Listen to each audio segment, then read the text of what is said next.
everybody, I'm Desi and today I'm hosting a psychology show. My guest is the psychologist Orlin Baev. Today we're gonna explore his book Transpersonal Psychology and Secret Sexuality. Which part of the readers this book targets? Secret sexuality, you said about my book. Transpersonal psychology. It is about one spiritual psychology. Spiritual psychology which targets at everyone who wants to merge psychology and the spiritual science.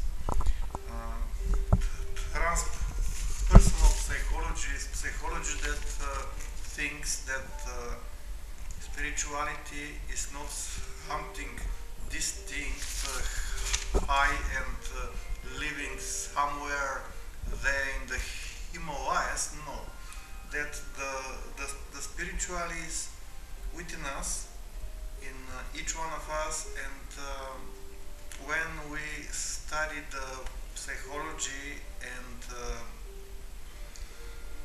the psychological troubles within human, the spiritual science can help a lot, can help with understanding, can help with knowledge of how we receive the information and how we are built. That we are not only the body, but we have inner bodies, and our mental and emotional beings within are very important, because what we think we become, we feel what we think, and when we change our way of thinking, we change our emotional life and our behavior. The spiritual psychology thinks that we are immortal beings, actually, and that above and beyond we are endless. That life doesn't start with the birth of the physical body and doesn't end with its death.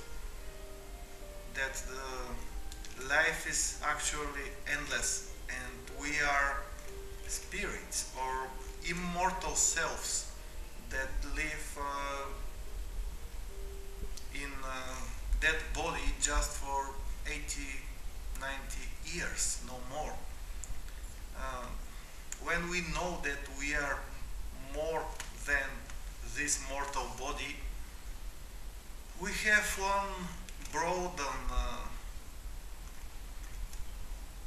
vision about ourselves, and we can live much better lives. We can have bliss.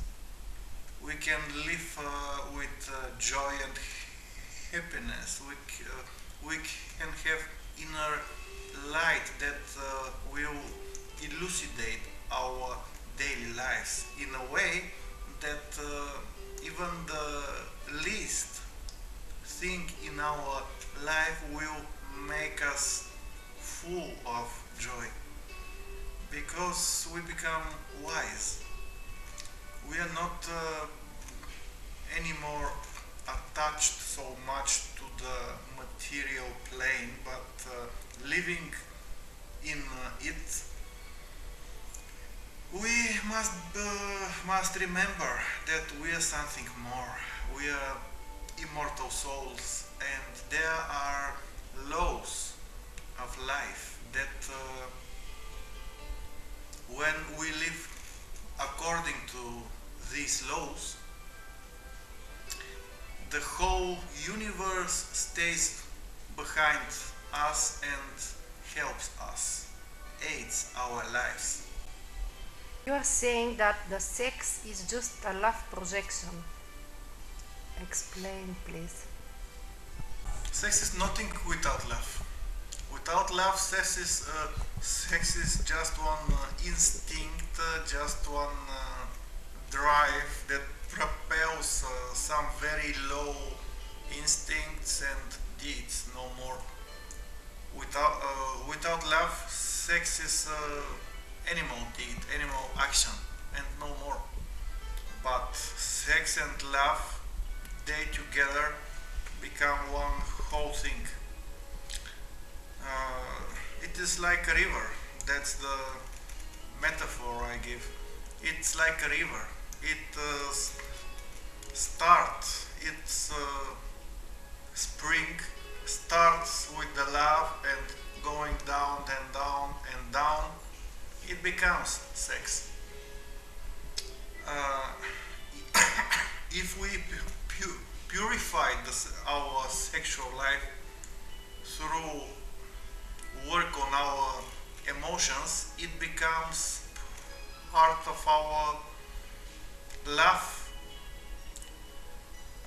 our love lives, because they have never been actually separated. We separate them. We, with our lust and very basic needs, with our twisted way of lives and misunderstanding of this life. What I have to repeat here is that sex is nothing without love. Love, it can be exercised without sex, and one can live the love without sex, but sex without life is nothing. It is just mechanic, it is just friction between two organs, no more. What is jealousy? Jealousy. Jealousy is low self-esteem. One doesn't believe in oneself, and that's why becomes angry, rude.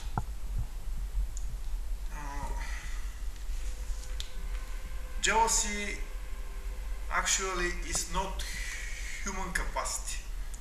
Every animal has jealousy. It is not only our typical human behavior and emotion. Each animal has jealousy. Jealousy is inability to respect oneself and the other. The jealous person wants to put into prison the others, to control them, to know exactly where he or she is in every moment, and because he doesn't believe her on him, because doesn't believe of himself, that's why. And based on the mechanism of projection, when one doesn't believe in himself, he doesn't believe in the others. Yeah, that's jealousy. You're also talking about choice, freedom, and continence. Continence. Continence is Tell, very difficult thing actually. Continence. Actually, I'm speaking about transformation, sublimation, not so much for continence. Sublimation. If one can transform his sexual urge to higher emotions, it is wonderful thing. But if one is unable to do this, then one get very nervous, becomes neurotic. So be careful. If you have real spiritual needs and you want to grow spiritually, then sexual sublimation is important. But if you can do it, if you cannot, be careful, because it is mighty power. If you don't transform it, but you want to do so, it will make you very nervous, will become anxious, because it is an uneasy process. Yes, the yogis do it, the Buddhists, the monks do it, but are you a monk? No. We live in the big cities, they are very dirty. We are surrounded by all kind of desires, all kind of motives to live other kinds of love. And living in these big cities for us is an easy process to transform, to sublimate the sexual drive into spiritual power. So be careful. If you can, do it, and do it no more than you can do it. Otherwise, you will become one of the many neurotic persons. You used to live in Canada, the Ideal Center. How long you were there and why? I used to live in Canada for 2 years, 10 years ago. Went there because I wanted to earn more money. But when I stepped into the spiritual place, into the spiritual ashram, Ideal Center, Institute for Development of Education, Arts and Leisure, Ideal, it is acronym. When I stepped there, I was unable to leave, because my heart desired to feel that spiritual energy which is there, that huge fire, that enormous light which is coming from the heaven there in Ideal Ranch, Ideal Center, Rocky Mountains, Canada. Used to live there for 2 years, which is the most important there is the mind of the people who live there, the mind. It is very high. All the people who live there are like magicians, like yogis, people who know what they're doing on this planet, what is the aim of their life, what is the purpose of their livings here. They live according to the laws of love, wisdom, truth. They live in a way that they resonate with the goodness, with the real humane abilities within. People in Ideal Center are real brothers and sisters. They work a lot on themselves every day through prayer, meditation, lectures, through lots of work also, because it's not only praying, it's a lot of working there, working on the land, but working on the inner land also, the land of inner life within. What people learn there and what did you learn?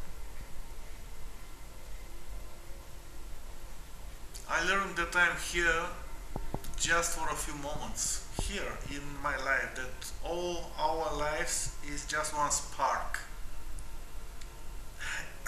It comes and goes, and our days are not so many. I learned that I have to live a strong life.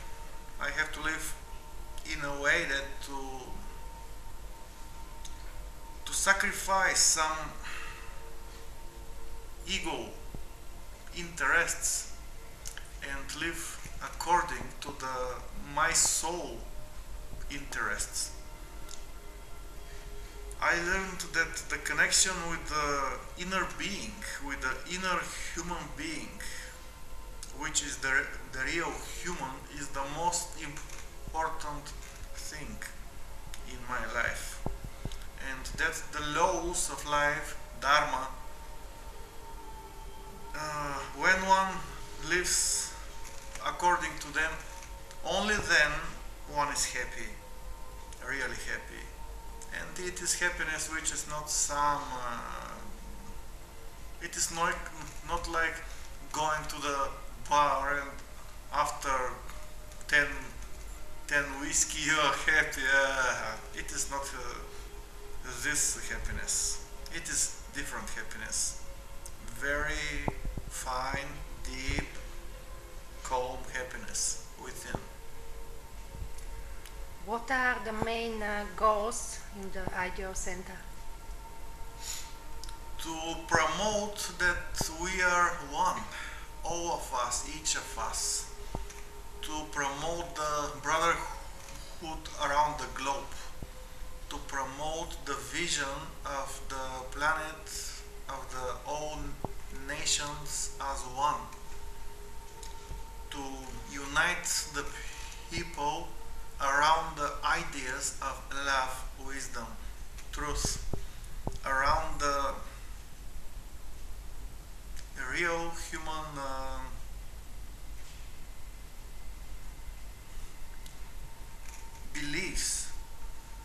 beliefs as all the goodness within, to live one proper life.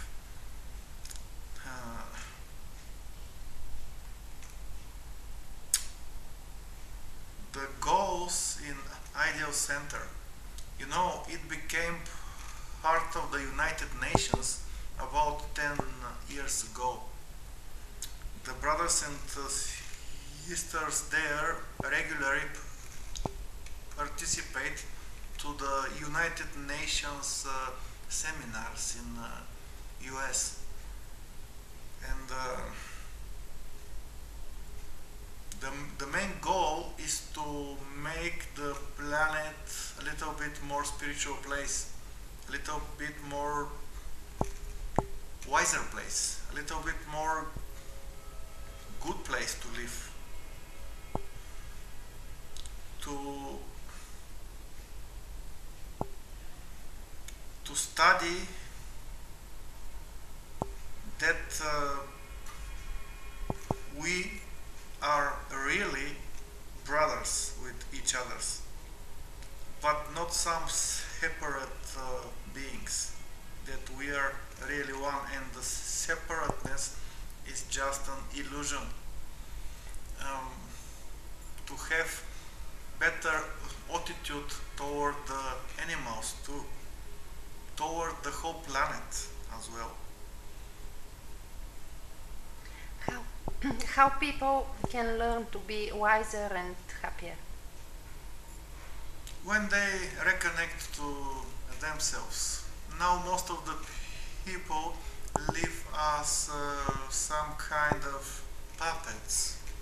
Puppets which strings are coming from the TV sets, from the medias, live in this way, buy this, think in this way, do this, do same as the others, don't have your own opinion.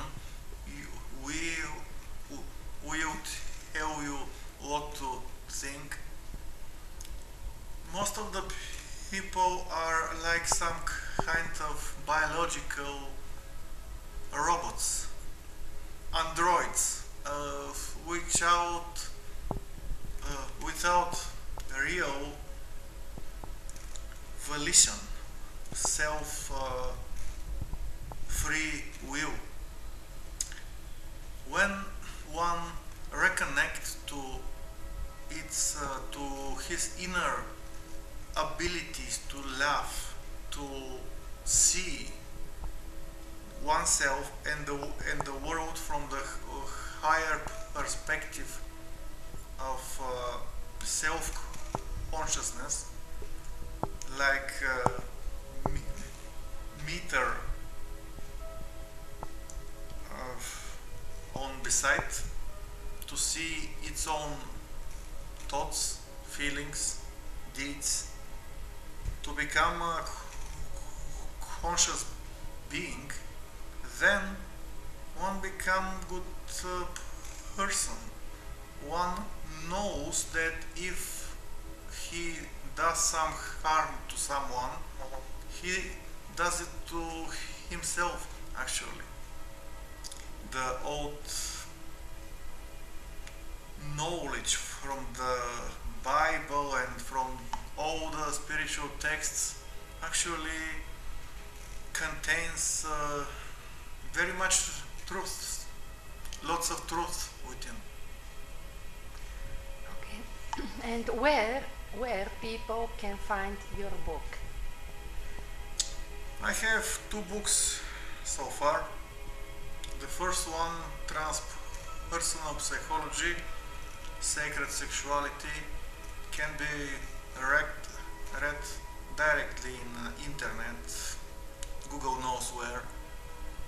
And the second one is so far only in Bulgarian, but I'm planning to translate it in English too. What is the name of the second? The second one is Psychology of the Bravery. Psychology of the Bravery, in which one I am talking about the anxiety disorders and how to overcome them, how to transform the panic attacks and the general anxiety disorder in the general happiness, general love.